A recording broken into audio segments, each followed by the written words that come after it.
Cerberus is the guardian of the underworld of Hades. He's also known as the Hound of Hades, or the Hellhound, and he's depicted as a monstrous, multi-headed dog in Greek mythology. Sometimes he has a mane made of serpents as well. He guards the gates of the underworld, allowing the souls of the dead to enter, but preventing them, or any other living human being, from ever leaving the underworld. Cerberus's primary meaning is as a formidable, incorruptible guardian of boundaries.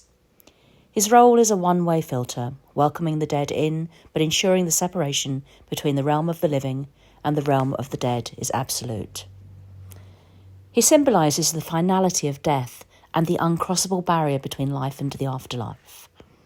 The three heads are often represented or interpreted as representing the past, present and future, or the three stages of human life: infancy, youth and old age, or the powerful, multi-directional vigilance that overlooks nothing.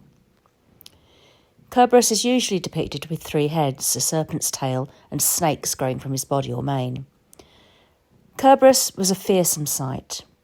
Ancient authors varied in their descriptions, with some mentioning 50 or even 100 heads, though three became the most common representation in art and literature.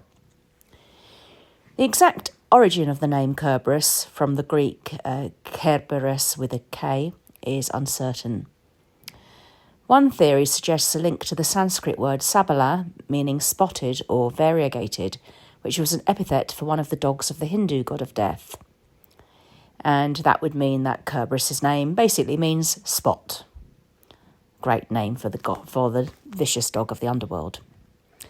Another proposed etymology derives from the name from Greek words meaning death demon of the dark, or from krioboros, flesh devouring. In contemporary contexts, the term Cerberus is used metaphorically to describe a formidable, unyielding guardian or security system. For example, the MIT Computer Network Authentication Protocol is named Cerberus after the mythical figure.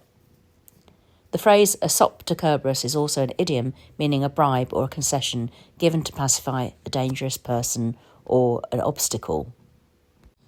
There are instances where Cerberus has allowed people to enter and leave the underworld again. One example is Orpheus, who calmed Cerberus with the playing of his lyre, with his beautiful music that could calm vicious beasts and even the guardian of the underworld.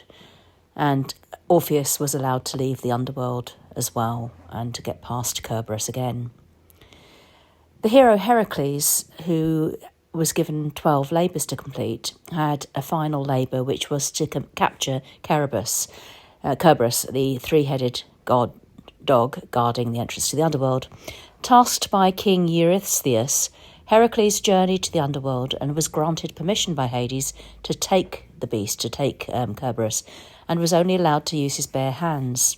After a fierce struggle, Heracles subdued Cerberus by overpowering him, presenting the creature to Eurystheus, and then he returned Cerberus to Hades, completing his 12th labour.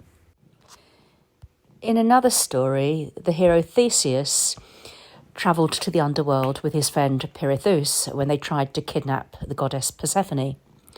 But they were not able to escape the underworld. They were trapped there. But Heracles later defeated and subdued Cerberus to rescue Theseus. Pirithous, however, remained trapped in the underworld.